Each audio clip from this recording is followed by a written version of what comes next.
Halo semuanya, balik lagi nih dengan Gadget Max di sini. Sebelumnya kita bahas ini, Vivo Z1 Pro. Dan banyak dari teman-teman request HP baru ya, karena kalau ini agak ribet milihnya. Karena ini saya beli dengan kondisi second, nggak tahu dalamnya seperti baterainya, mesinnya kita nggak tahu. Nah, biar aman dan tenang dan garansinya panjang, mending beli ini. Ini unit Vivo lagi. Ini plastiknya udah Vivo ya. Ini saya belinya di toko resminya. Harganya juga terjangkau. Cuma di 1,2 juta aja bisa ngasih spek yang oke banget dipakai buat harian. Nah, kalian pasti penasaran banget dengan HP ini. Yuk kita unboxing sama sedikit review lagi Gadget Max. Oke, kita sudah di meja unboxing. Mari kita langsung aja unboxing paket ini ya. Ya, Vivo. Next, mungkin saya mau beli flagship dari Vivo aja ya. Karena flagshipnya garansi layarnya sampai 3 tahun. Ini saya beli Oppo, garansinya nggak sepanjang itu. Ini dia Vivo IQ. Mau beli IQ aja lah ya. Ini keren speknya.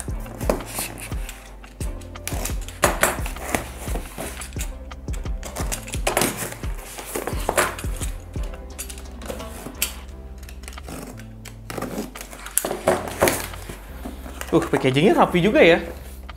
Eksklusif banget loh. Oke, ini dia Vivo Y17s. Nah, smartphone ini tuh saya dapatkan dengan harga terjangkau cuma di 1,2. Nih ya, 1.170.000. Ya, harga asli sih 1.299.000. Ya, termasuk terjangkau lah ya harganya. Dan ini speknya cukup lah ya, dengan RAM 4GB, storage di 64GB. Dan ini sudah dilengkapi sama kamera 50 megapiksel dan ini baterainya 5000 mAh. Jadi udah oke banget di kelas harganya. Kita langsung aja unboxing.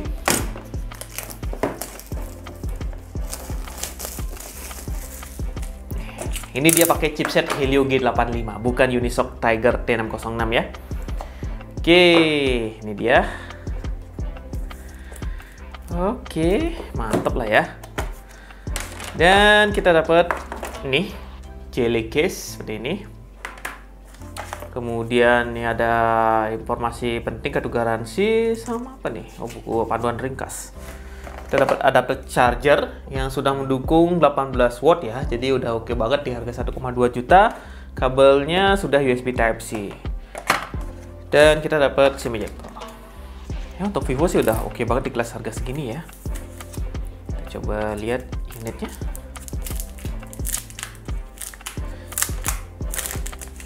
Nih. Dan desainnya sih cakep menurut saya ya. Beda nih sama smartphone sekarang. Yang udah kayak iPhone gitu. Ini desainnya cakep dengan aksen garis seperti ini bagian belakangnya. Dan warna chrome kehijau-hijauan ya di masing-masing kameranya dia. Premnya. Keren. Nih. Ya nggak kelihatan lah HP-HP murah-murah banget ya. Tulisan Vivo di sini. Nah, sebelah kanan tombol power sama fingerprint. Ada fingerprintnya apa enggak ya? Saya lupa. Ntar kita coba testing ya. Kayak enggak deh ya. Enggak ada fingerprint kayak seri ini. Ntar kita testing ada apa enggak, lupa saya ya. Di atas ada volume up, volume down. Di bagian atas ini ada buat SIM tray. Dan dia sudah mendukung triple slot. Karena memorinya kecil, kalian bisa tambah memori ya. Kemudian di sebelah kiri kosong. Di bagian bawah ini ada lubang jack audio, lubang mikrofon, ada lubang USB Type-C, dan ada lubang speaker. Kita coba hidupkan unitnya.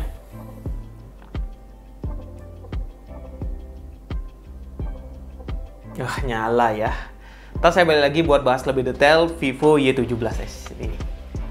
Dan ini dia tampilan awal dari Vivo Y17s, smartphone yang harganya terjangkau banget, cuma di 1,2 jutaan aja. Jadi teman-teman yang pengen cari HP murah bisa coba smartphone ini. Nah, smartphone ini tuh memiliki desain yang cakep banget di bagian belakangnya ya. Nggak ada nih yang bisa ngasih desain secakep ini. Kalian cari di brand lain kayaknya nggak ada ya. Palingan ada kayak iPhone gitu.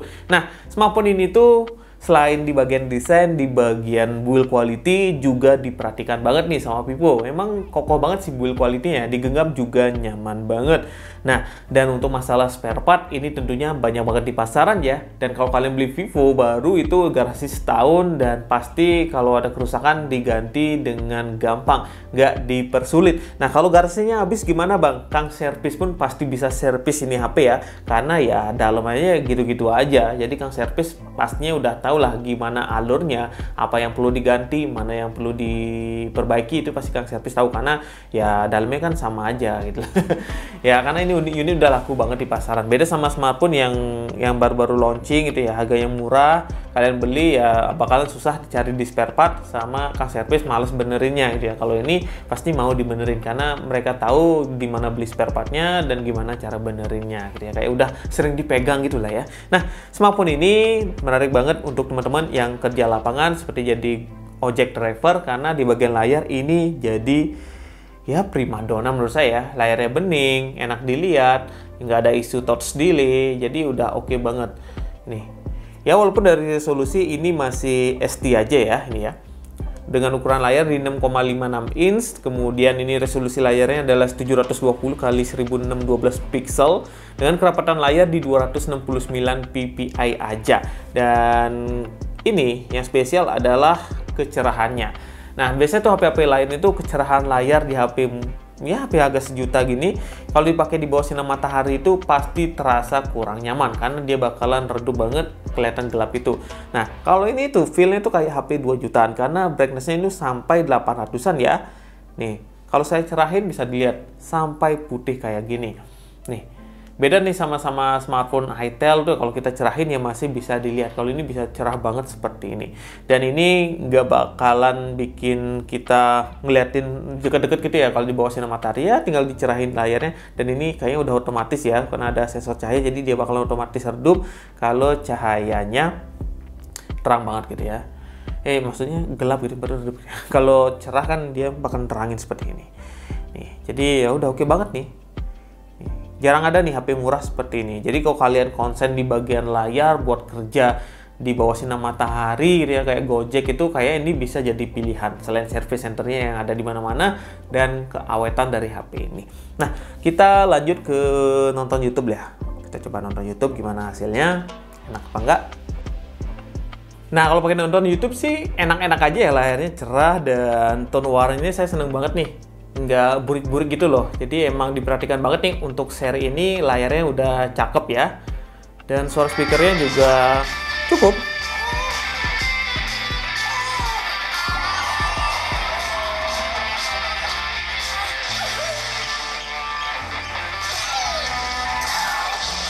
Ya kayak gitu lah, cakep lah ya. Kita lanjut ke pembahasan berikutnya, yaitu adalah di sektor kamera. Untuk sektor kamera, smartphone ini dibekali kamera belakang ya 50 megapiksel kalau nggak salah ya. Kita lihat nih, sensor-sensornya dia pakai apa sih? Kita pakai ini, habis itu kita ke kamera. Kita lihat hardware-nya. Ini dia pakai dari Samsung ya untuk 50 megapikselnya. Kalau kamera depannya 8 megapiksel dia pakai Hynix. Kalau yang 2 megapikselnya dia pakai Galaxy Core atau OmniVision gitu ya. Nih. Ini spek lebih lengkapnya. Oke, kamera belakang sama depannya. Kita masuk ke UI kameranya, 50 megapiksel ya Vivo. Untuk hasil kameranya ya nggak bagus-bagus amat ya, tapi kalau kalian pakai sekedar buat foto ya udah cukup banget. Ya lebih dari cukup lah ya. Di sini tuh ada fitur malam, kemudian ada portrait, kemudian ada foto, ada video, dan merekamnya sih di 1080p aja ya mentoknya ya. Dan di sini tuh pilihannya nggak ada stabilizer, apa sih ini? Ini ya? Apakah ada AIS-nya? Tapi bukan ya, nggak mungkin lah Vivo harga segini ada AIS-nya. Kalau pakai jalan sih kayaknya bergoncang. Apa sih ini? Stabilizer. Mungkin biar gambarnya itu bagus gitu ya. Kayaknya bukan AIS sih, nggak ada mungkin AIS di HP ini. Nah, lainnya kita ada 50 megapiksel. Kemudian di sini tuh ada buat panorama, Kemudian ada buat dokumen, gerakan lambat, selang waktu, pro, dan mode foto live. Ya, ini mode pro-nya seperti ini. Gitu. 50 megapiksel ya, lumayan sih. Untuk kamera depannya hanya 8 megapiksel aja. Nah, untuk seri ini sih nggak bisa ngasilin gambar yang bagus-bagus banget, tapi standar aja kalau di aplikasi sosial media masih cukup oke. Nah, kita coba di outdoor, hasil kamera dari Vivo Y17s ini seperti ini. Dan ini adalah hasil kamera dari Vivo Y17s. Smartphone ini bisa merekam di 1080p di 30 fps, jadi mentoknya segitu aja ya. Dan smartphone ini nggak ada fitur ACE-nya, seperti itu. Tapi saya impress banget nih sama hasil kameranya. Kalau saya lihat di layar ini hasilnya cakep, beda nih sama UniSoC yang T606 ya. Ini hasilnya enak banget loh. Gak tahu nih, tuning kok bisa enak gini sih. Padahal HP ini murah, cuma 1,2 juta. Wow, ini deal breaker banget nih harga segini nih. Kalau kalian lihat nih gimana hasilnya, silahkan komen bawah ya. Kita coba pakai jalan. Nah, kalau pakai jalan tentunya bakalan bergoncang, gak stabil ya. Tapi oke lah, karena ini harganya cuma 1,2 juta aja. Kalau kalian pengen beli yang mahal, silakan aja beli yang varian storage yang besar. Yang storage-nya di 128 GB biar bisa dipakai lama. Kalau ini udah bisa dilihat tadi ya, 3 gaming aja udah penuh memorinya. Ya kayak gitu untuk hasil kamera belakangnya. Kita coba depannya. Dan ini adalah hasil kamera depan dari Vivo Y17s.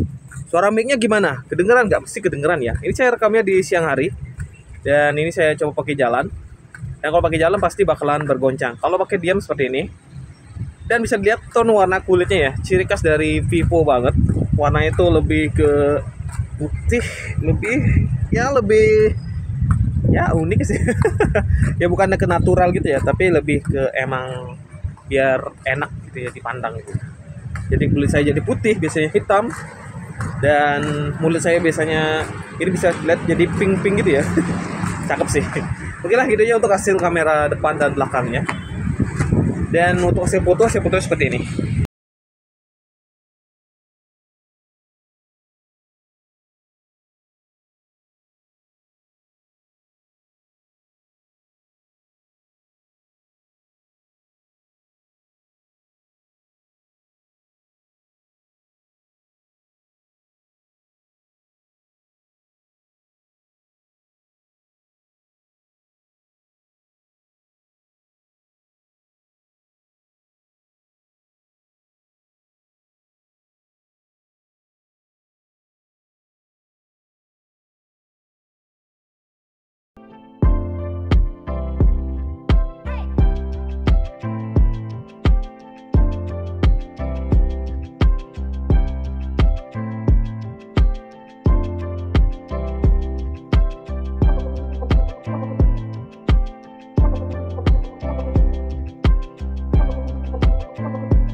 Oke, selanjutnya kita bahas buat fitur-fiturnya. Nah, smartphone ini coba kita cek ya, apakah dia sudah dilengkapi sama fingerprint. Saya lupa ingat nih sama smartphone ini.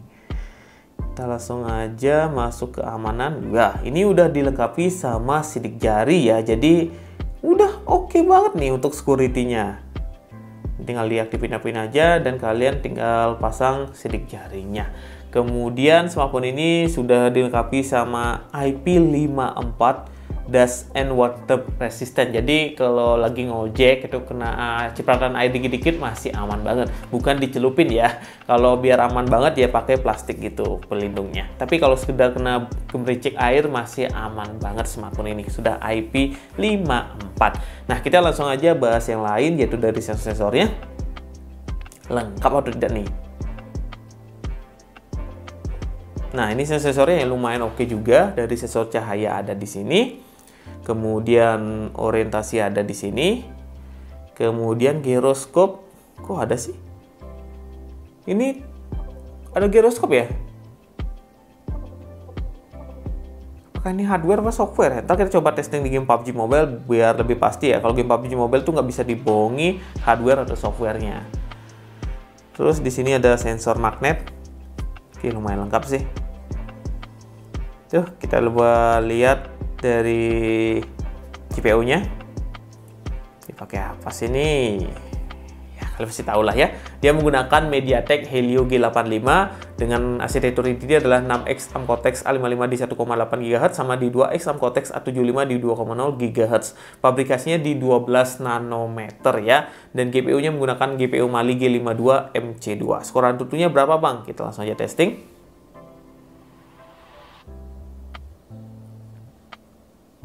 Nah, ini dapat skor Antutu di 200 ribuan standar aja sih ya. Dengan skor CPU dapatnya di 75.000. Kemudian untuk GPU kita dapat di 39.000. Memori dapat 63.000. Dan UX dapatnya di 69.000. Nah, untuk tipe memorinya ini masih eMMC ya. Jadi belum UFS. RAM-nya hanya 4 GB dengan storage di 64 GB. Dan bisa dilihat ini untuk penyimpanannya 2 game saya install, sisanya lagi segini. Kalau install Genshin Impact udah penuh. Ya standar aja. Udah cukup lah ya. Kita langsung aja uji gaming dikit, yaitu ada game PUBG Mobile sama Mobile Legends. Nah, ini udah masuk ke game PUBG Mobile dan settingan grafis coba kita lihat lah ya. Ini kita dapat settingan grafis di SD High. Kalau di Smooth kita dapat di Ultra. Kita pakai settingan ini aja. Style realistik, anti-aliasing 2 kali. Habis itu kita coba lihat giroskopnya. Coba kita on kan. Kita lihat nih gimana hasilnya. Lah, kok smooth? Lah. Ya, jangan masuk lobby udah mati nih.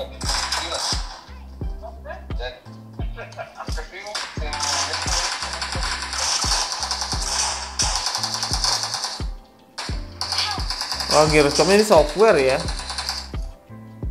Aduh, saya mati biarin lah sana. Kita ulang lagi, pakai ini software. Ini slow sih ya.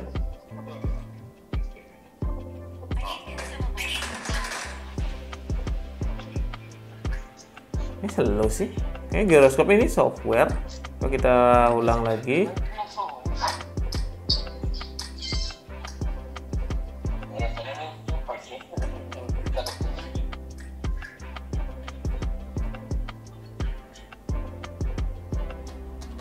Kita ke atas lah ya.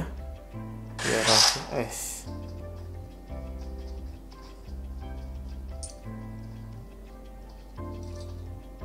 ini ya giroskopnya. Nggak kecil-kecil banget, tapi ya kalau kalian aktifin masih berfungsi lah. Ternyata ini software ya, saya kira hardware. Kalau hardware tuh pasti enak lah, smooth. Tuh. Delay ya. Tuh. Nih. Tuh. Ya oke lah ya ada giroskop software. Saya kira hardware.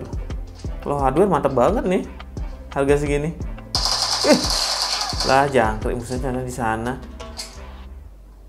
Nah, gitu aja untuk testing game PUBG ya.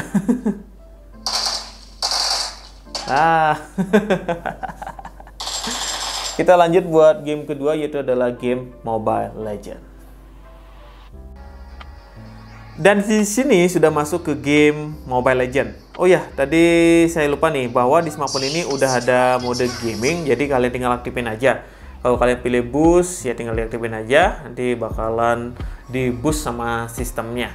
Dan di sini juga bisa buat mengubah suara, kunci kecerahan, kemudian rekam layar bisa juga, tangkap layar juga bisa. Jadi udah lengkap banget di sini ya. Cuma FPS-nya nggak bisa ditampilin nih. Oh, ini apa nih, mode e-sport. Oh, ada mode e-sport juga nih. Mantap juga nih. Nih, cuma FPS-nya nggak bisa ditampilin ya. Kalau bisa ditampilin kan keren banget ya. Kalian harus pakai aplikasi pihak ketiga. Dan di sini untuk settingan grafisnya tadi saya lupa jelasin ya bahwa kita dapat settingan grafis di ultra dan frame rate di tinggi. Masih di lobby saya jelasnya ya. Tapi settingannya udah seperti itu di lobby ya. Enak, nyaman sih main game Mobile Legends pakai HP ini ya. Game map sih mesti udah cukup. Jadi saya bisa simpulkan nih, HP ini buat kerja bisa, buat gaming juga bisa. Jadi buat foto juga masih bisa kok.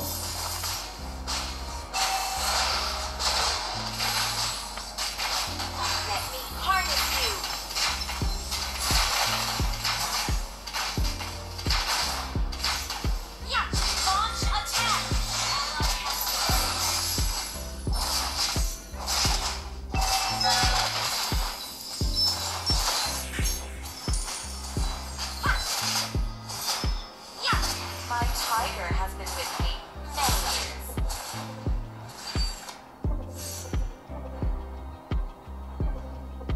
Mega kill! Double kill! Ya kayak gitu untuk testing game Mobile Legends ya. Enak rasanya, HP juga nggak terlalu panas ya, pakai main game bentar aja nih. Masih nyaman dipakai, setting grafis juga oke. Ya buat gaming bisa, buat kerja bisa. Nah, kita langsung aja kesimpulannya. Nah, itu dia pembahasan Gadget Max tentang Vivo Y17s ini. Smartphone ini tuh layak banget nih buat teman-teman yang pengen HP buat kerja dengan harga terjangkau, jadi ini bisa jadi pilihannya. Buat ngojek udah cukup banget, dari sensor-sensornya udah lengkap, dan lock GPS-nya pasti cepet lah untuk smartphone ini. Jadi untuk pakai kerja udah oke banget. Nah, kalau kalian pengen yang lain dengan harga terjangkau seperti ini, saya sarankan biar bisa dipakai gaming ya ambil Itel P55 5G. Itu udah bisa dipakai gaming. Harganya kan beda-beda, nggak beda sih, sama-sama aja 1,3 juta. Ya beli itu aja. Tapi kalau kalian pengen buat kerja, ya ini bisa jadi pilihan karena spare partnya banyak di pasaran, layarnya cerah banget, di bawah sinar matahari masih kelihatan. Jadi kalau ada orderan tuh kelihatan banget lah ya. Nah, segitu dulu video Gadget Max, sampai jumpa di video yang lainnya lagi. Yuk.